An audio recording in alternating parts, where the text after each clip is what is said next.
Oke, mantap teman-teman semua yang lagi belajar atau pertama kali belajar aljabar, pasti disinilah titik biasanya matematika itu menjadi sulit, menjadi tampak abstrak karena ada huruf-huruf di situ, ada bilangan-bilangan, variabel-variabel yang macam-macam dan itu menambah kompleksitas dari pengerjaan matematika sendiri. Inilah titik di mana nanti matematika terlihat sulit bagi yang awal belajar aljabar. Sekarang kita coba lihat berapa hal yang nanti menjadi penerapan aljabar dalam kehidupan. Kayak di soal ini, dari permukaan tanah hingga ketinggian 1 km 11 di atas permukaan tanah, suhu udara berkurang sebesar 6 derajat Celcius untuk setiap kenaikannya. Nah, ini adalah kata kunci. Ini yang nanti akan membuat kita memodelkan dalam bentuk matematikanya, mengubahnya dalam variabel aljabar. Jika suhu udara di permukaan tanah adalah 18, oke, di titik permukaan tanah 18 derajat Celcius, dan suhu udara di saat X di atas permukaan tanah adalah ini, berarti nanti sudah muncul disebutkan bahwa ada variabel X dan Y. X adalah variabel suhu udara dan X itu mewakili variabel ketinggian bukan suhu. Kalau yang Y adalah mewakili suhunya, maka kita dapat menyatakan hubungan antara X dan Y sebagai ini. Nah, sudah dibuatkan ternyata rumus aljabarnya, persamaan aljabarnya. Jadi Y itu sama dengan suhu udara itu di awalnya adalah 18 dan akan berkurang 6 setiap kenaikan X. Cara bacanya begitu ya. Ingat bagaimana di sini ada suhu udara, awalnya adalah 18 di permukaan tanah dan setiap naik ketinggiannya akan berkurang sebesar 6x tergantung berapa ketinggiannya.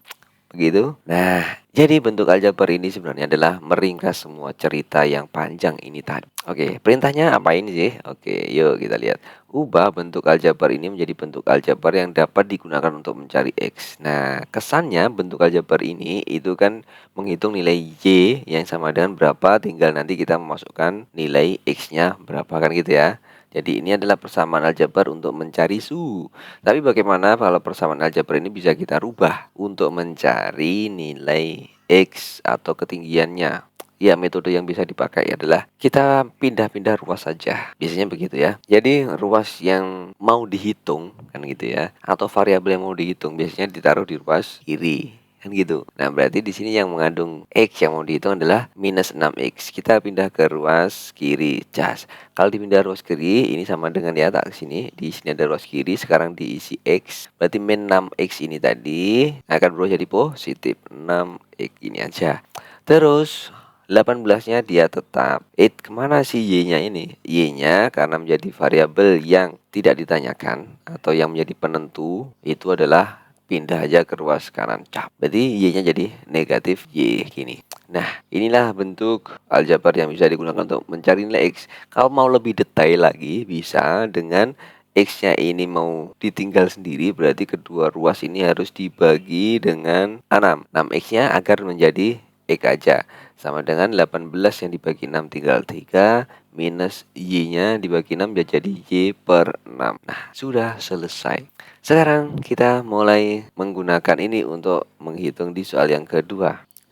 Nah, pada contoh itu tadi, berapa kilometer di atas permukaan tanah agar suhu berapa kilometer, berarti kita mau mencari X agar suhunya 6 derajat Celcius dan minus 30 derajat Celcius. Ini adalah apa? Y-nya. Berarti untuk Y sama dengan 6, maka nilai X bisa kita hitung dengan persamaan yang ini tadi. Gimana? Y-nya sama dengan 6 dulu. Y, X sama dengan 3 minus Y-nya. Masukin nilai Y-nya adalah 6. 6 per 6. Ketemulah X-nya adalah 3 minus 1. Ketemu 2 kilometer. Ini dia. Agar suhunya 6, maka ketinggiannya adalah 2 kilometer. Sekarang untuk Y-nya sama dengan minus 30 derajat Celcius. Berarti nilai X-nya tinggal masukin aja. 3 minus Y-nya adalah 30 per 6. Dengan 3 minus 5 sama dengan minus 2 kilometer. Nah, sekarang bagaimanakah? Kalau minus 2 kilometer berarti dia di bawah permukaan tanah. Wow, di sumur bawah tanah atau di bawah permukaan air laut. Bisa. Begitu yuk. Sampai ketemu lagi. Tetap semangat dan rajin ikuti channel ini biar tambah pinter, cerdas.